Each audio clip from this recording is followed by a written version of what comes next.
गोपिका कांत नमोस्तुते। तप्त कांचन गौरांगी श्री राधे वृंदावनेश्वरी विश्वभानुसुते देवी प्रणमामि हरिप्रिये। वाञ्छाकल्पतरुभ्यश्च कृपा सिन्धुभ्यैव च पतितानां पावनेभ्यो वैष्णवेभ्यो नमो नमः।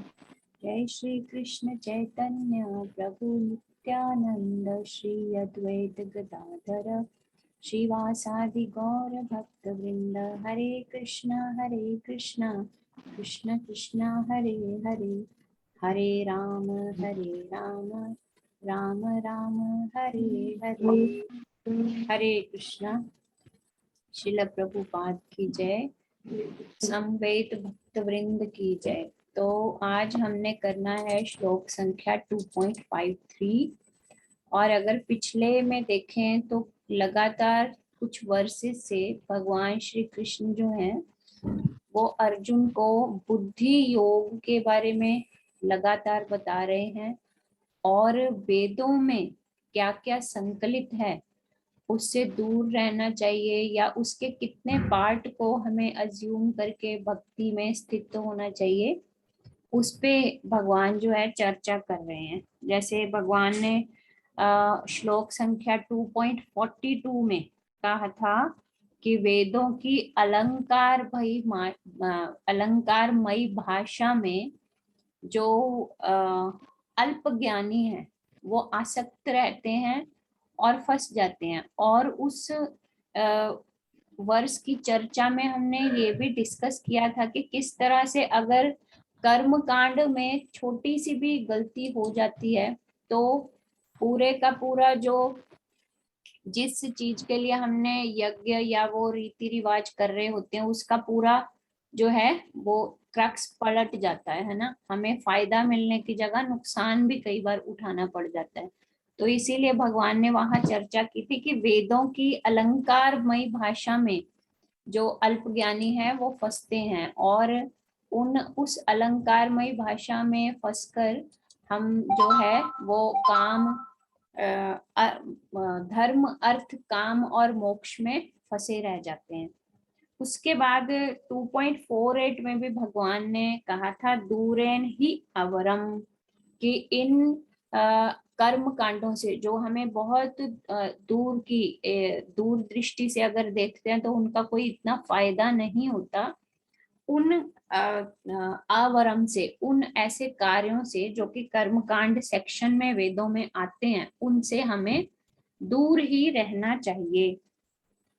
तो आज के श्लोक में भी कुछ कुछ भगवान वेदों के विषय में बताएंगे और भगवान ये भी बताएंगे कि बुद्धि योग में स्थित रहते हुए हम किस तरह से पूर्ण योग की स्थिति में, समाधि की स्थिति में पहुंच सकते हैं।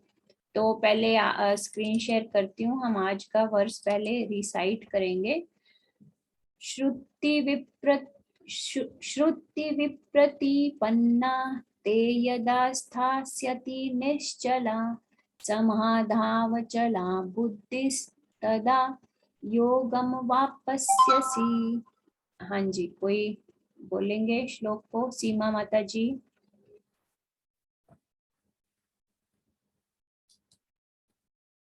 हरे कृष्णा। सीमा माता जी।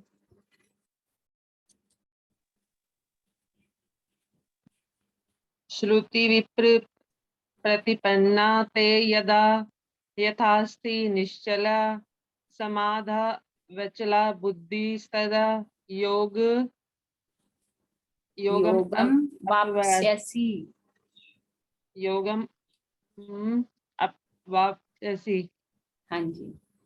शिफाली माता जी। श्रुति विप्रतिपन्ना ते यदा स्थास्यति निश्चला समाधावचला बुद्धिस्तदा योगम वापस्यसि। हाँ जी, तो इसमें पहले हम अनुवाद पढ़ लेते हैं। अनुवाद श्रील प्रभुपाद के द्वारा। श्रील प्रभुपाद की जय। तुम्हारा मन वेदों की जब तुम्हारा मन वेदों की अलंकार मयी भाषा से विचलित ना हो, मतलब कि जब हमारा मन इतना स्थिर हो जाए कि वेदों की अलंकारमयी भाषा से मन विचलित ना हो, मन को कोई प्रलोभन ना मिले, और वह आत्म साक्षात्कार की समाधि में स्थिर हो जाए। और ये होने के बाद क्या होगा, जब हम हमारे मन में कोई इस तरह की परिस्थिति हमारा मन नहीं स्वीकार करेगा कि मन जो है किसी प्रलोभन में आ जाए, तो क्या होगा, आत्म साक्षात्कार की समाधि में स्थित हो जाएंगे। तो हम हर समय समाधि में रहेंगे और तब तुम्हें दिव्य चेतना प्राप्त हो जाएगी। और तब जो तुम्हारी चेतना है, जो कि अब दूषित अवस्था में है, हम कभी सोचते हैं फायदा होगा नहीं होगा, है ना, हम ये कार्य करें नहीं करें, तो वो दूषित अवस्था है हमारी चेतना की। हमारी चेतना जो है वो भूल चुकी है कि किसके साथ जुड़ना हमारा परम लक्ष्य है। लेकिन जब हम ऐसे छलावों से मुक्त हो जाएंगे, तो हमारी चेतना जो है वो भी पूरी तरह से दूषण से मुक्त हो जाएगी और दिव्यता को प्राप्त होगी। तो अगर इसको वर्ड बाय वर्ड देखें, श्रुति, श्रुति का सिंपल अर्थ होता है सुनना, लेकिन यहाँ पर श्रुति का अर्थ है कि वैदिक कार्यकलापों का ज्ञान होना या वैदिक कार्यकलापों को सुनना, या हम वही कह सकते हैं कि वेदों की अलंकारमयी भाषा को पढ़ना या सुनना। जैसे हमारे पास धन नहीं है तो धन की प्राप्ति के लिए कोई यज्ञ कर लें, कोई रीति रिवाज कर लें। पुत्र नहीं है तो पुत्र की प्राप्ति के लिए कोई वैदिक इस तरह से यज्ञ करे, सैक्रिफाइसेस करें, तो वो क्या हो गया, श्रुति के वेदों का ज्ञान प्राप्त होना। धर्म अर्थ काम मोक्ष के चक्कर में पड़ जाना। यदा, यदा मतलब जब, है ना, जब वैदिक ज्ञान जो है वो तुम्हें निश्चला, वो भी तुम्हें कह सकते हैं कि एकनिष्ठ होने से रोकेगा नहीं, मतलब विचलित नहीं करेगा, है ना। जब जो वैदिक ज्ञान है वो हमें विचलित नहीं करेगा।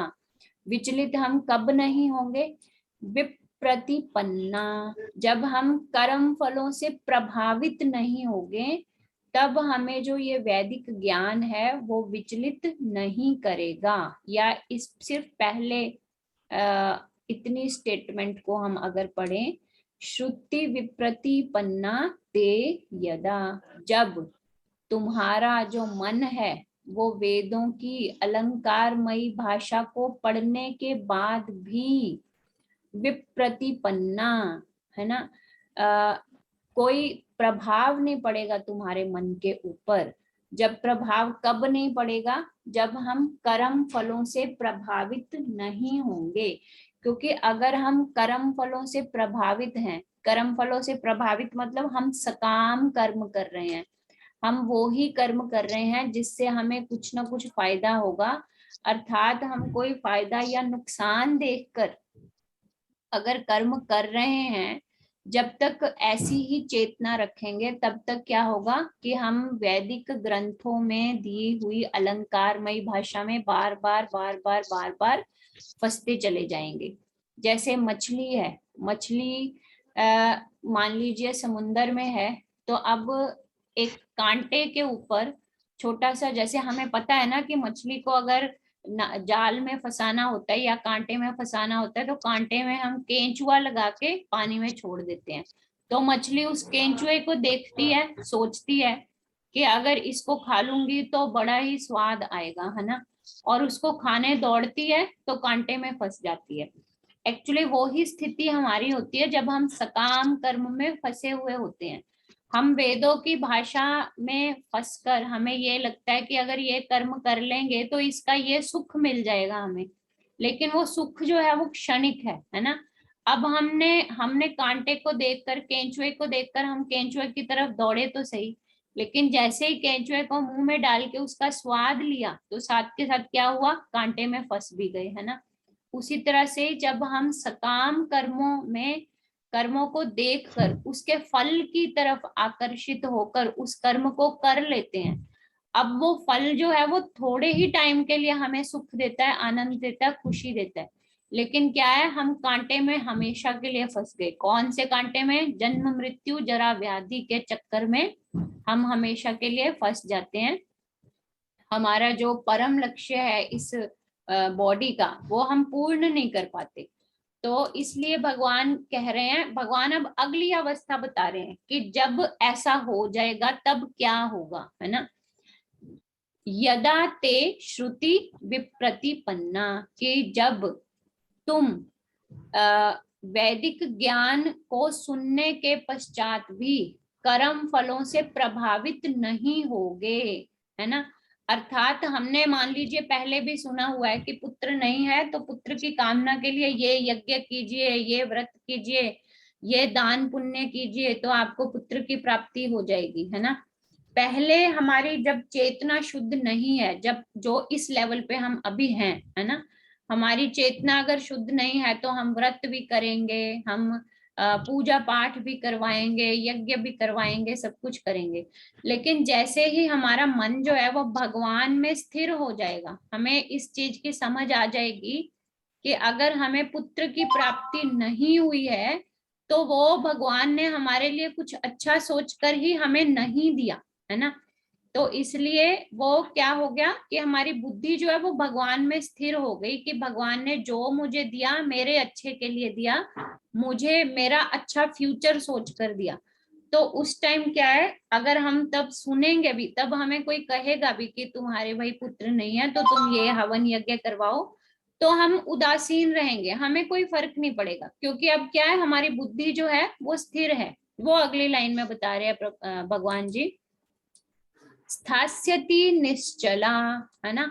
स्थास्यति मतलब तुम स्थिर हो जाओगे, निश्चला मतलब एक निष्ठ हो जाओगे। एक निष्ठ मतलब तुम्हारा जो एम है वो सिर्फ एक ही होगा। वो एम क्या है कि मुझे जो भी कर्म करना है वो भगवान की प्रसन्नता के लिए करना है, अपनी प्रसन्नता और अपनी आसक्ति के लिए मुझे कर्म नहीं करना।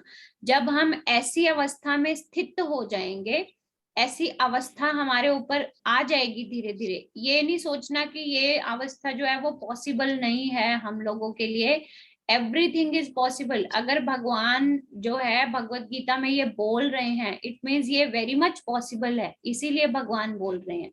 तो इसलिए जब हम एक निष्ठ हो जाएंगे कि मुझे कर्म भगवान की प्रसन्नता के लिए करना है, और उस एक आइडिया पर हम पूरी तरह से स्थिर हो जाएंगे, है ना, कि ना इसके आगे कुछ है ना पीछे कुछ है, भगवान की प्रसन्नता ही सर्वोपरि है, तब क्या होगा, तब वेदों की जो अलंकारमयी भाषा है उसको हम एक कान से सुनेंगे, दूसरे से निकाल देंगे, हम उसमें फंसेंगे नहीं।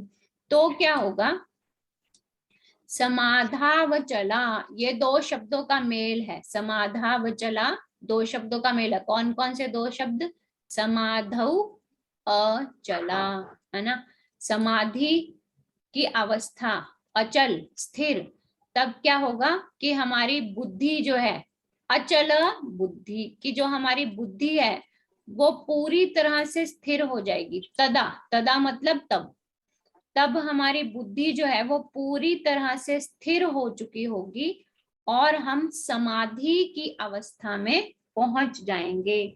अब समाधि की अवस्था का अर्थ क्या है? समाधि का अर्थ ये नहीं है कि हम जो है किसी अंधेरे कमरे में आंखें बंद करके बैठे हैं और 10-10 घंटे बैठे रहे, हमें पता नहीं दीन दुनिया में क्या हो रहा है।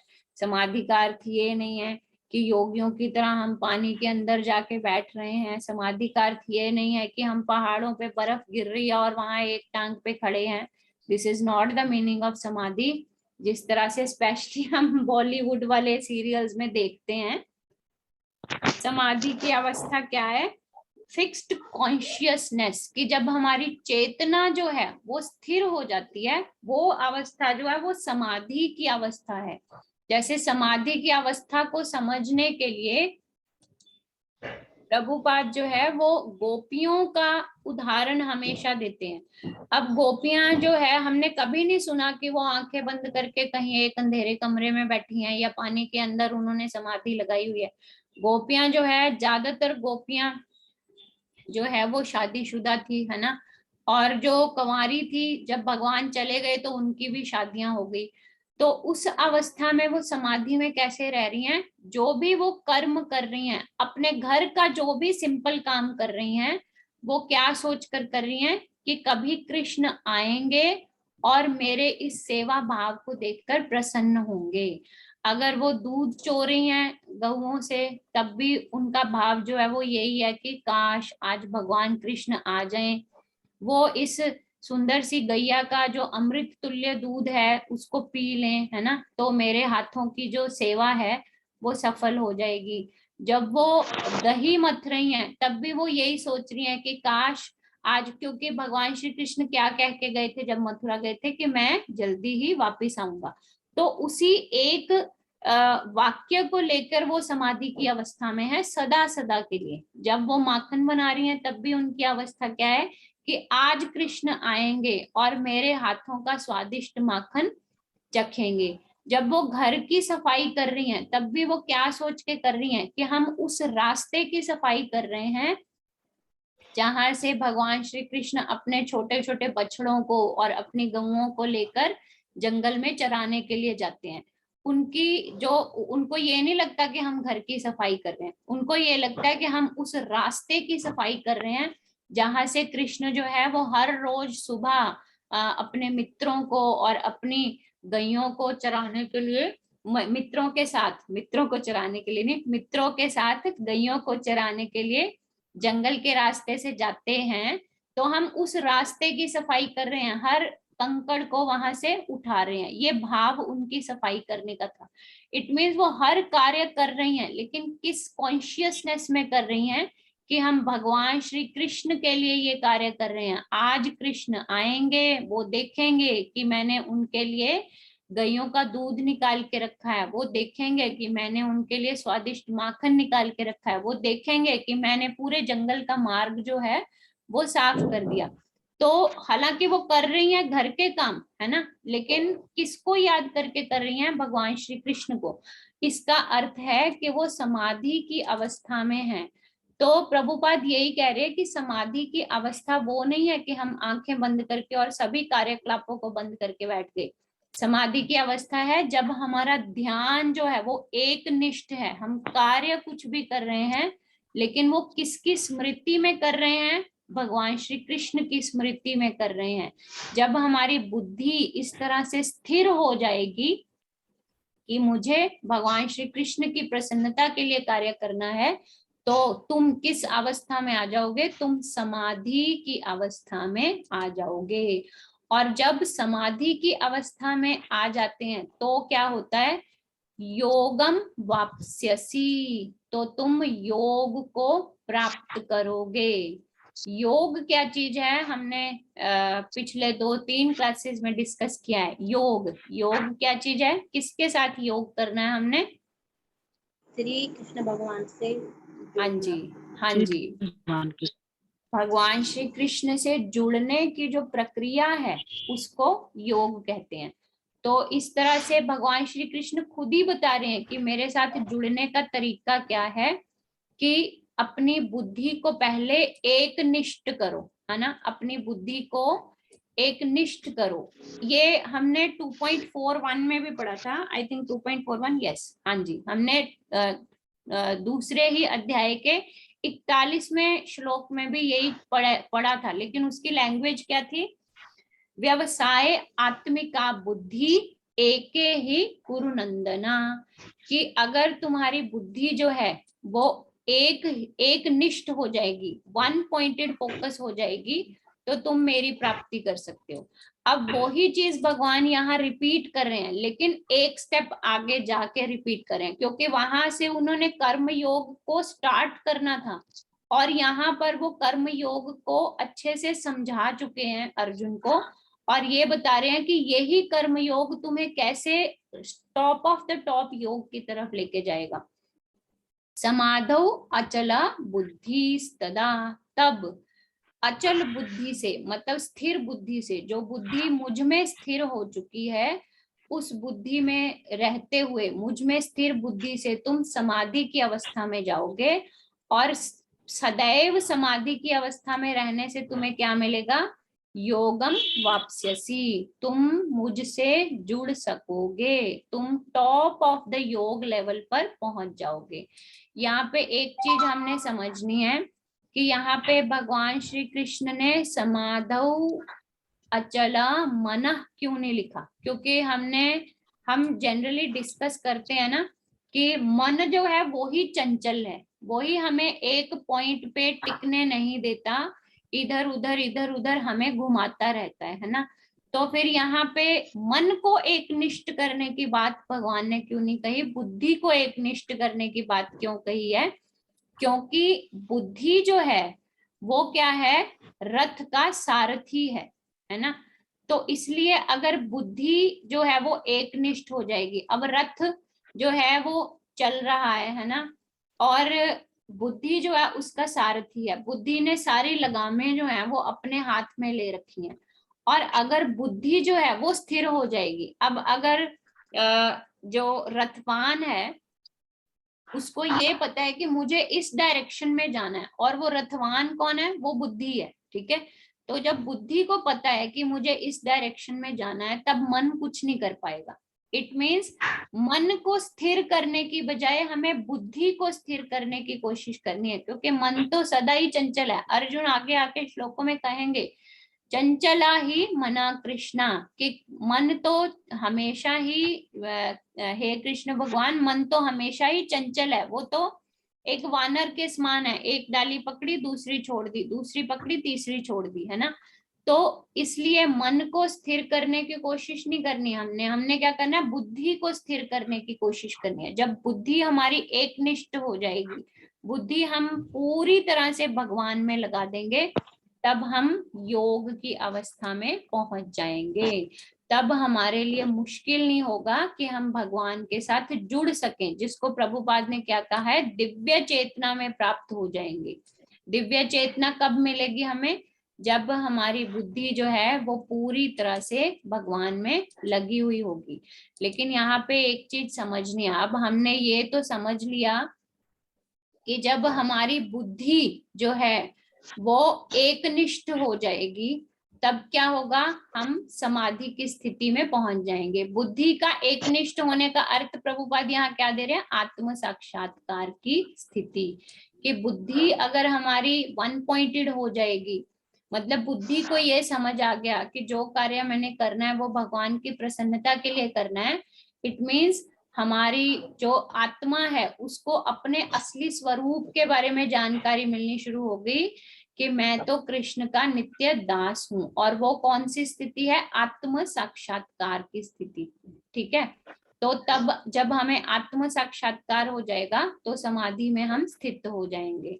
जब हम समाधि में स्थित हैं तो हमारा मन जो है वो वेदों की अलंकारमयी भाषा से विचलित नहीं होगा। वेदों में जो भी प्रलोभन दिए हुए हैं उन प्रलोभनों की तरफ हमारा मन नहीं जाएगा, और हमेशा भगवान की स्मृति में रहेगा। तब हम भगवान के साथ पूर्णतया जुड़ पाएंगे, दिव्य चेतना को प्राप्त कर पाएंगे। लेकिन यहाँ एक चीज समझने वाली है, this is not an impossible task. ये कोई ऐसा काम नहीं है जो कि इम्पॉसिबल है, ठीक है जी। कई ऐसे राक्षस योनियां भी कई हुई हैं जो कि जिन्होंने अपनी बुद्धि को स्थिर करके जो भगवान के धाम पहुंच गए, है ना। और अजामिल जो है कि उसकी कथा कभी डिस्कस करेंगे, आप लोगों ने शायद सुनी होगी, बहुत ही ज्यादा कॉमन है अजामिल की कथा। तो अजामिल एक बहुत ही ज्यादा पापी इंसान था, लेकिन उसने भी भगवान की प्राप्ति कर ली। तो फिर हम जो है हम भी भगवान की प्राप्ति कर सकते हैं, लेकिन समाधि की अवस्था में जाने के लिए या योग की अवस्था तक पहुंचने के लिए हमें एक सीढ़ी की जरूरत है। वो सीढ़ी क्या है? जैसे योग जो नॉर्मली लोग समझते हैं ना कि जो शरीर के लिए हम एक्सरसाइजेस कर रहे हैं वो योग है ना। अगर सिर्फ उसी योग की भी बात करें तो उस योग को समझने के लिए भी हमें एक इंस्ट्रक्टर की जरूरत होती है।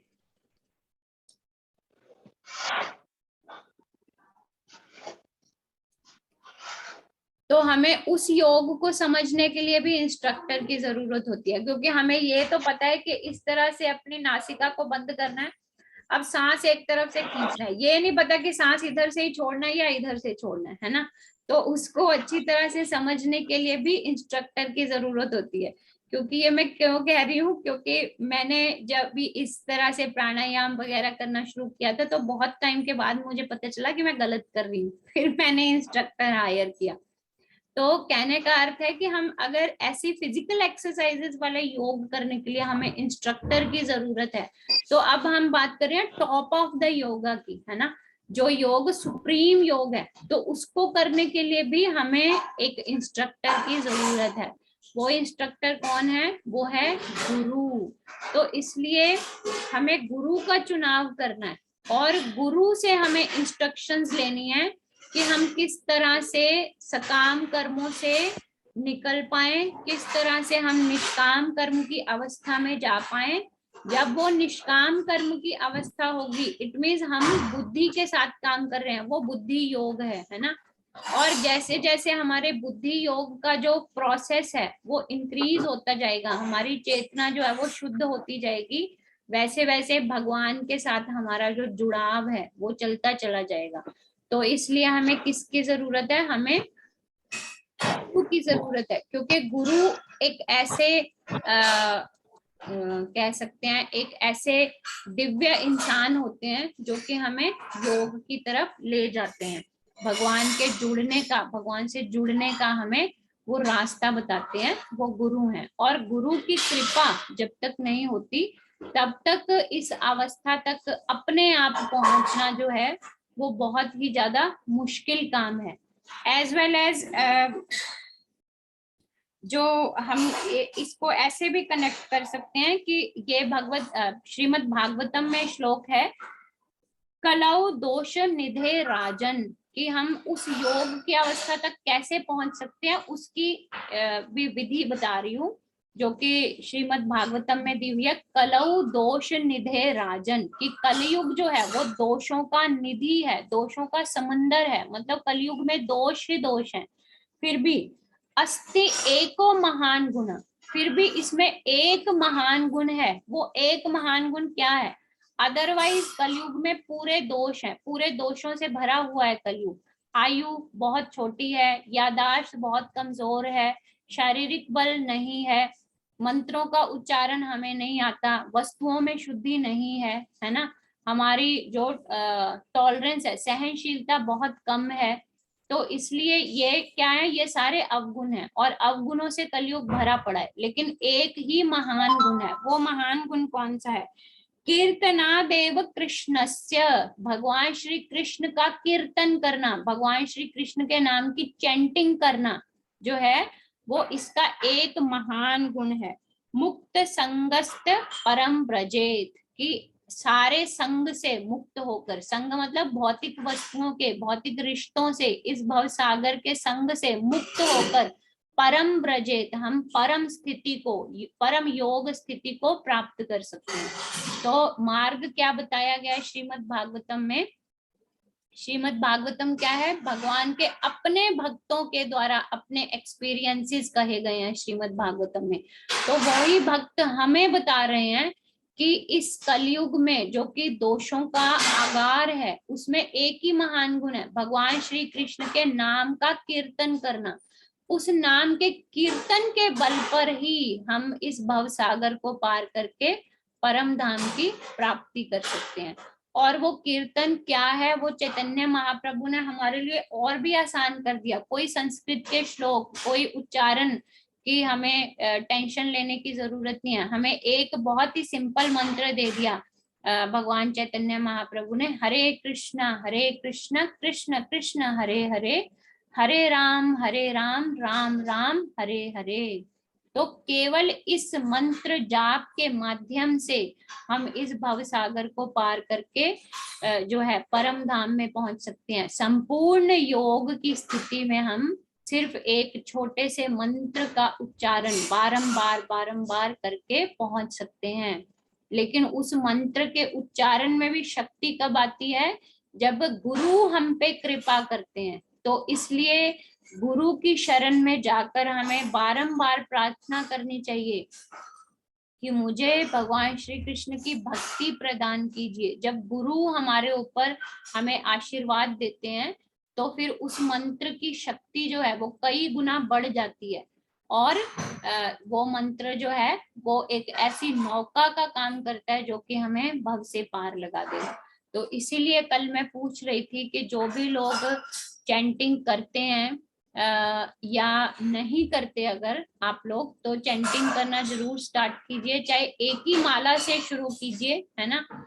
जरूरी नहीं है कि शुरू में ही हम जो है बहुत ज्यादा मालाएं करनी शुरू कर दें। एक माला से शुरू कीजिए। जब आपको लगे कि ठीक है, एक माला सही ढंग से करने के लिए हमें 7 से 8 मिनट लगते हैं। अगर आप इससे ज्यादा टाइम ले रहे हो, 12-15 मिनट ले रहे हो, तो इट मीन्स कहीं ना कहीं आप जो है बीच में सो जाओगे या कुछ है ना। या फिर अगर बहुत कम समय ले रहे हो, आप 2-3 मिनट में, 4 मिनट में कंप्लीट कर रहे हो, तो कभी हमारा उच्चारण जो है वो सही नहीं होता। तो इसलिए 7 से 8 मिनट एक माला को सही करने में लगते हैं, उच्चारण भी सही हो और हम जागृत अवस्था में हो। तो 7 से 8 मिनट निकालना जो है शुरू शुरू में वो बहुत ज्यादा कोई मुश्किल काम नहीं है। तो इसलिए चैंटिंग शुरू कीजिए आप, क्योंकि चैंटिंग ही भगवान श्री कृष्ण का हरे कृष्ण महामंत्र ही एक ऐसी सीढ़ी हमें चैतन्य महाप्रभु ने दी है जिससे हम सीधा इस सीढ़ी पे चढ़ते जाएंगे और परम धाम में पहुंच जाएंगे। और अगर आप 1-2 माला करते हैं तो उसको धीरे धीरे बढ़ाने का प्रयास कीजिए, और साथ ही साथ श्रीमद् भगवत गीता को साथ ही साथ पढ़ते रहिए। सुनने के बाद उसको पढ़िए, उसमें से अगर कोई डाउट है तो आप पूछिए। और हमारा टाइम खत्म हो रहा है, इसको समाप्त करेंगे क्लास को हरे कृष्ण महामंत्र का ही उच्चारण करके। हरे कृष्णा कृष्ण कृष्ण हरे हरे, हरे राम राम राम हरे हरे। जय श्री कृष्ण। श्रील प्रभुपाद की जय। निताय गौर प्रेमानंदे। हरि हरि बोल।